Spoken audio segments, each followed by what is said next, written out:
That's right. We have discovered that the modern church is lying to you about the two most important and significant events that are shaping every single aspect of your life. These factors are shaping everything that you do. And you're going to want to stick around to the end of this video because you're going to find out ways to get better answers, more clear focus, and start researching into these things more to free yourself from what has happened.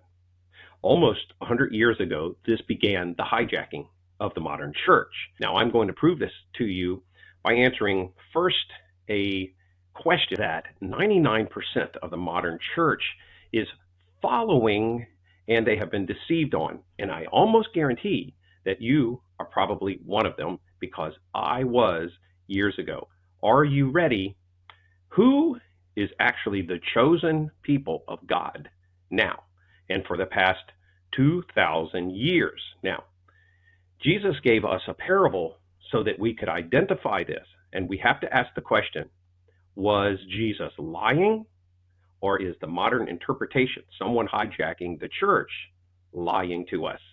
Because, my friends, evidence shows that the World Council of Churches, these hierarchical systems that have trained pastors almost 80 years ago, began a systematic takeover with two main themes to cover up. And those are, who are the chosen people of God, those in power under God's authority, and the millennial reign of Jesus. First, before we delve into this, and you need to stay with me because I'm going to reveal something to you very important that may cause you to be able to open up your eyes so the scales fall off. So we know that Jesus tells us the parable of the vineyard. And if you're not familiar with this, Jesus is unveiling who the power is going to be released to. He tells the story of these people who are temporary tenants of a land that God has prepared, or that a master has prepared a wine vineyard, and he rents it out to some tenants. Now, Jesus is telling about those living in Israel being tenants. Now, I want you to pause here, because everything from the modern church that has been handed down to you, the belief system, the militant mindset, is that the occupants of the land, that it belongs to them, and that you should support everything going on with this country, everything that they do, and that you are doing God's work. Now, let's take back this focus and see if we're following what Jesus said or what would occur. Be angry at me or not, if you have tons of questions on this, everyone does. If you want more answers delving into this, I have taken 30 years of my research and used technology now that exists so that you can ask me questions 24 hours a day and get answers, where I've taken all of my books and basically my mind and my research have been uploaded to basically a clone of my mind. Multiple books and lectures, 30 years of insider stuff, conspiracy things that you have no idea they have covered up from you. So if you want to ask this, try this out for free, ask it a bunch of questions, get answers. Instead of, everybody wants you to get a book and get a course and people are over it. So what I did is I took all of my books and courses and loaded them into here, and you can ask a question about what you want to know about and an instant answer from that information. All right, so I'm going to put a link to it. Now, even if he tells the parable of the vineyard, and he tells of the tenants in the vineyard. Now, this is symbolically Israel, because he's talking to the hierarchy, these people in Israel. And he says that the master has rented out this vineyard to these people. And then when it's time to receive the fruit of the growth of the land, the master sends prophets. But we know what he's saying. He says they sends his servants to come collect the growth, the crops that are due to the owner. Well, the tenants aren't the owners of the land. Jesus is saying you are tenants. God has given you this to be good stewards of this place. He said when the servants show up, that they talk amongst themselves and they say, so these servants have showed up, i.e. the prophets. They say amongst themselves, let's beat these people, let's kill them, and we will keep this crop, keep the crops for ourselves. We are not going to serve. We've lost real respect for the owner of this land. Now, this happens, and then Jesus tells the story that the owner of the land, i.e. God, then says, you know what? I will send my son to collect the growth of the land, the fruit of the land. And surely they will respect my son. So he sends his son to collect what God is due. The tenants, I use this word over and over because this never changes. There is no ownership of the land. It belongs to the son. It is his inheritance. Now, the son goes, and Jesus said, the people talk among themselves, the tenants, and say, let us kill the son so that we may take the inheritance for ourselves. And so Jesus is telling what is going to happen. So they kill the son. Now he says, what do you think that the owner of this vineyard will do to these wicked people? In other words, the parable is, what will God do to the tenants of this land? Well, we know from history in 70 AD what God allowed to happen to the tenants, just as what had happened several times before when the people were sent off into exile. Now, to further explain what you believe is twisted and is being lied to you about, and how you have accepted a lie about chosen, because God says, I chose you. Jesus chooses you.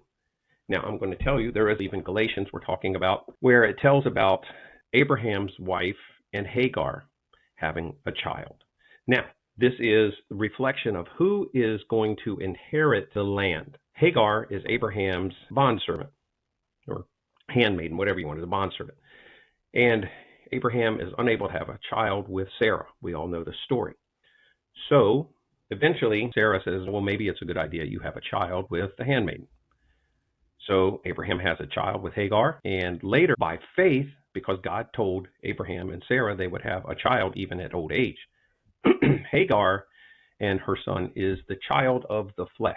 Jesus refers to this child, or the reference to this in the Bible, the child of the flesh is also the tenants of the land of Israel.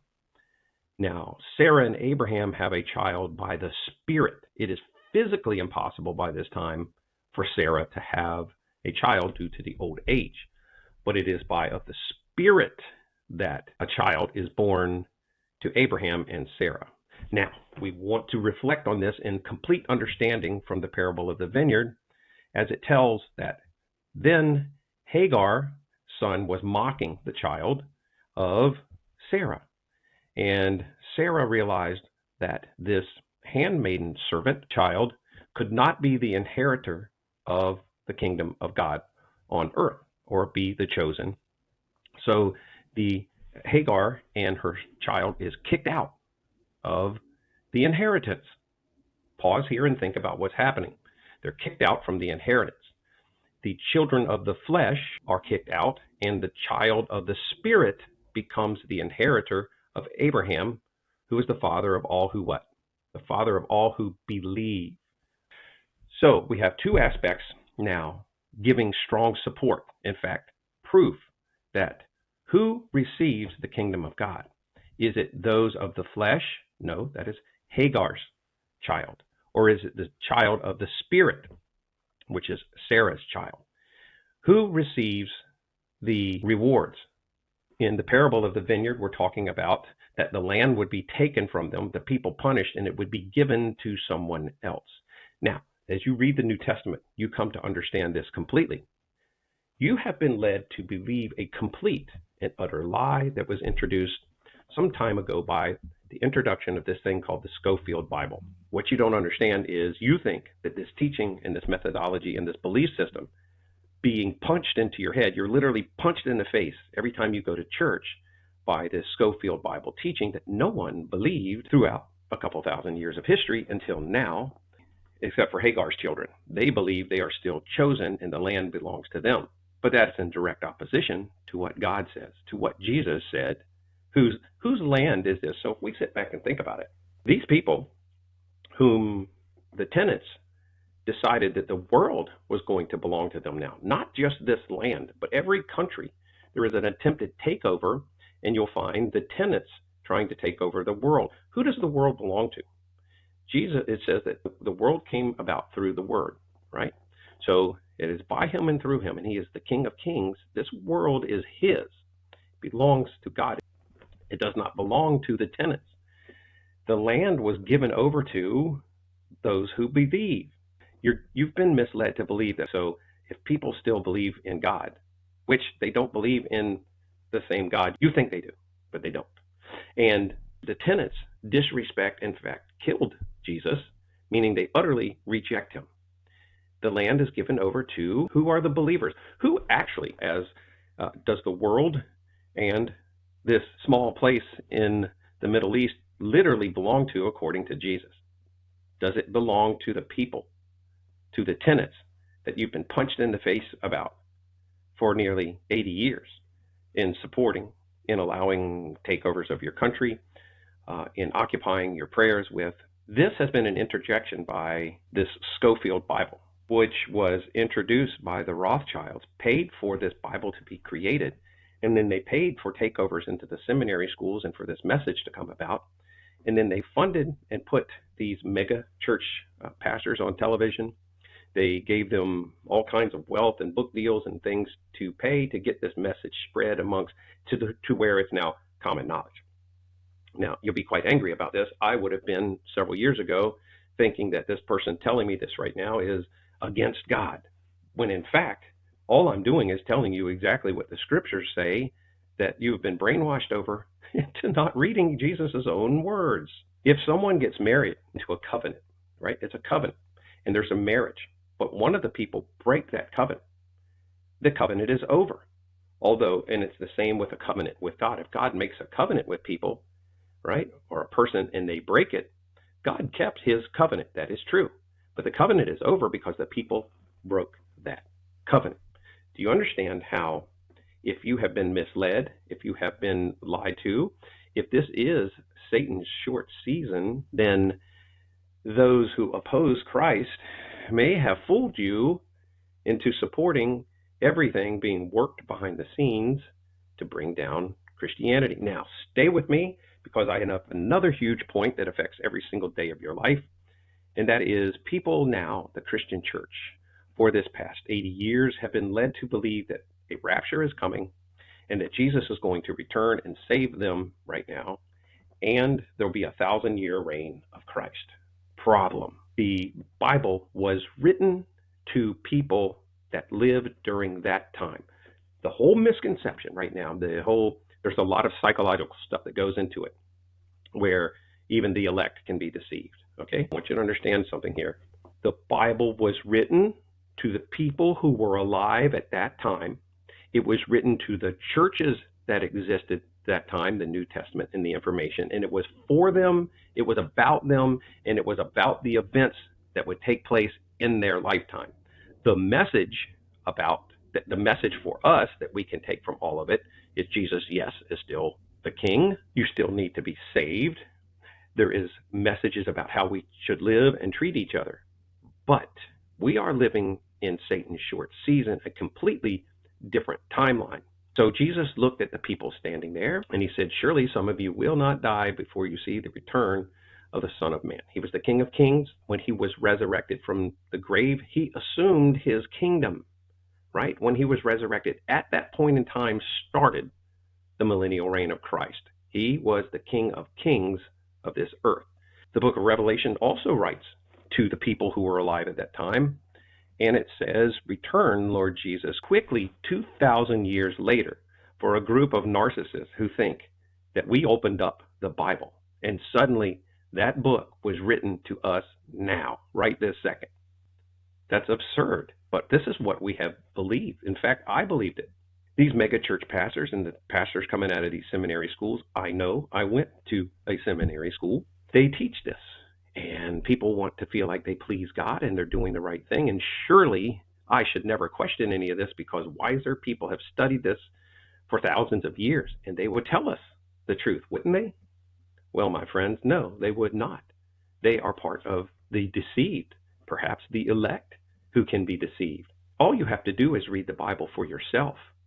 When all this psychological things that they try to get you to do, saying that you have to make things allegorical or you can't stand or interpret things, it's very simple, this interpretation. The books of the New Testament, the letters that were written to Christians alive at that time for events that would occur then, and then what would happen. Yes, it is confusing for us alive now, because if the millennial reign of Christ already took place, we're missing some books and some information. Now, pause for a minute. When we look at these castles, these structures, remember Jesus said, "In my Father's house there are many mansions, and I go to prepare a place for you." Now, that could mean heaven, or it could mean his reign of heaven on earth, his millennial reign in these castles that are unexplainable. These cities, these gigantic megalithic type cities, which are literally, by electrical engineers, a circuit board. They mimic identical to a circuit board. They have symbols as windows and things like that. The windows in them are exact cymatic resonant of, so if you take certain sounds and put sand on a board, or have a device that registers certain sounds, they'll make certain symbols out of those sounds to represent that frequencies. And these windows in these cathedrals match them identical. And the paintings and the structures on the floors. We can't explain the floors of these places made out of marble with these intricate cymatic symbols all over them. How would they even know, without the electric equipment or things, what these symbols were? What I'm telling you is these places, as we know, were built by something other than primitive humans with soft bronze chisels, because the structures, the material that these castles and different things were made of, are harder than a bronze chisel. In fact, even going back to the time of the pyramids, when they lied to us about history and told us what tools people had to use, they can't cut the stones. Some of the stones are so hard that only a diamond blade nowadays can cut them. So what I'm telling you is, we are living in Satan's short season of deception. And the most deceived is the church on these two subjects. Why was the church deceived on these two subjects specifically? It was because they needed the church to stand down so that the minions of the dark one could take control again.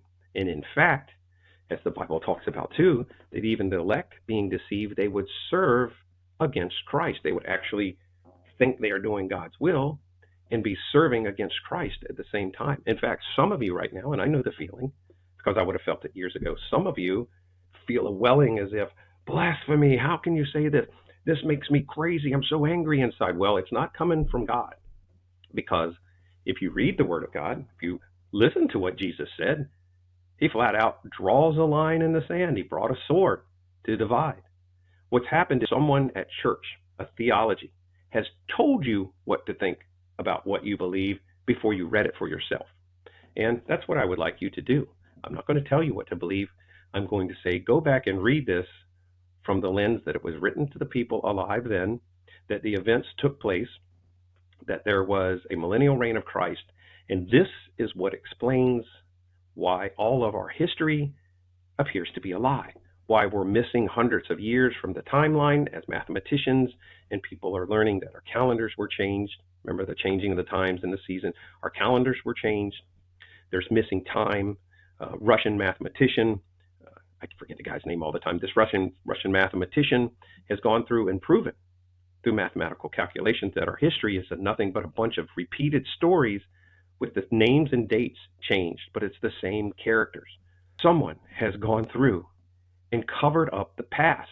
When did that start? We believe in the 1800s sometime, early 1800s, when this whole Rockefeller system, the whole right before the Industrial Revolution, our history, our timelines, and all of this stuff began to be changed.